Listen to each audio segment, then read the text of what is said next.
Welcome back. So after talking about Ikigai in sort of high-level terms and some simplifications of it, and where it came from and an example, let's get into the part that I promised at the beginning, which is a couple of secret things hiding in the Ikigai framework.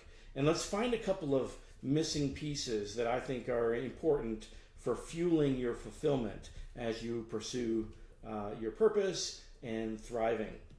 And so let's jump into that, and we'll have one other topic after that. So this is where we left off with the four spheres of interest and their core intersections of the pairs, and of course all four.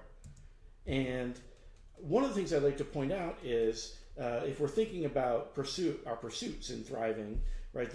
Pursuing anything is going to require energy. And if you look at each of these four things, each of them is really also a source of energy. It's not just something we're interested in or things we're good at or a list of things. Those things very likely are in those circles because we find them to be energizing. They don't take our energy to do them. They give us energy. And that's why they land in those circles. So for example, things that you really enjoy, if you're doing them, you're going to have the desire, the feeling of desire to keep doing them. And if we're trying to pursue a big purpose, getting energy, the energy of desire, from the things you're doing as opposed to spending energy is super important for that. Likewise, on the skill side, doing things that you're good at can give you hope that you can do more or you can do better, do higher quality, all those sorts of things. Get to the end, right? Those kinds of things. And so the energy of hope is also necessary for pursuing a big purpose. And the things that you put in the skill side, probably when you're doing those things, you're going to be feeling hope. And really, that energy of hope and that energy of desire is what's really pushing you to flow when you're doing things you both enjoy and you're skilled at. Let's look at the other two real quick. So on the service side, the energy that you get from serving other people, I would say, is meaning. And in fact, sometimes when I'm counseling folks who are going through a tough time and maybe a tough day, a tough week, tough month, even a longer period, one of the things that I will recommend is find somebody and do something for them. Serve somebody. Get outside yourself. And the reason for doing that is because that's where the meaning comes from. The meaning comes from our impact on other people. And if we're all bound up, and even myself, I counsel myself this sometimes, when I'm feeling all bound up and not feeling great, and I realize that, I will purposely go and do something, even something tiny, for somebody else, just to break that cycle. And so don't discount the importance of meaning and service and that source of energy. If you're doing things that serve other people, the energy that you're going to get to fuel your fulfillment is really meaning.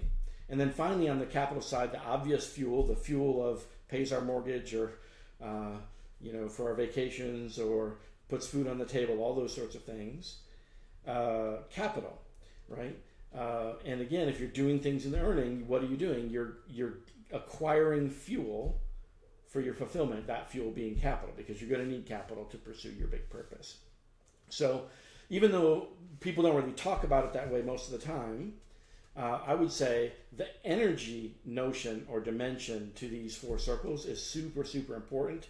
And keep that in mind as you're doing your own Ikigai exercise. If you're feeling stuck as to what goes in these circles, that's one way to think about it. Where do you find the energy of desire, the energy of hope, the energy of capital, and the energy of meaning? Put those in those circles. And the other thing I would do is create names, really, for the cases where you're missing just one. And I'll try to do this quick. Let's look at the shape that has the word drive in it.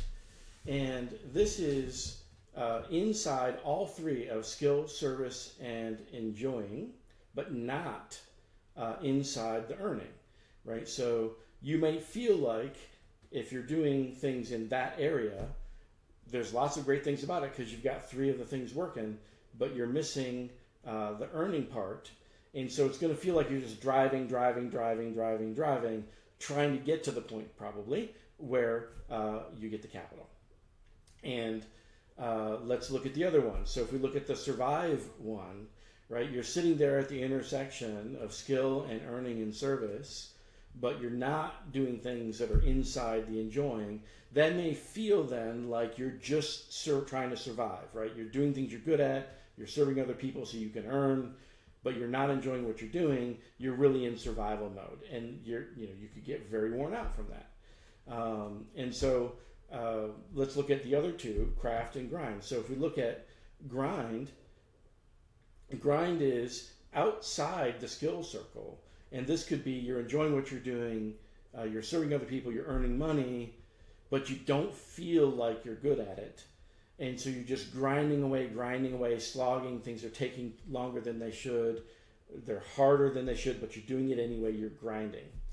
And then on the other side, craft is outside the service sphere. So you got enjoying and skill and earning. And again, what that can feel like is you're doing it for internal motivation, but you're not really connecting that to service. Even though you're enjoying what you're doing and you're good at it and you may even be earning, you're not serving other people, and so you're really just more inward focused, and you're doing your craft or honing your craft. And that, I would say, is a complete model. There's an asterisk there because there's actually something a little deeper still that I'll probably get to in a different video another time, hiding here. But this is the core of it, and I think it's super useful as it is. And here's mine, again, with those filled in. And I've got free content, live events, rich structure, and selling kind of in those positions of what feels like a grind and what feels like driving and what feels like surviving and what feels like crafting, right? I feel like I'm crafting when I'm creating things with rich structure. I feel like I'm grinding if I'm selling, those sorts of things. I feel like I'm driving if I'm creating free content, and surviving if I do live events. So that's an example of how that shows up in my own work.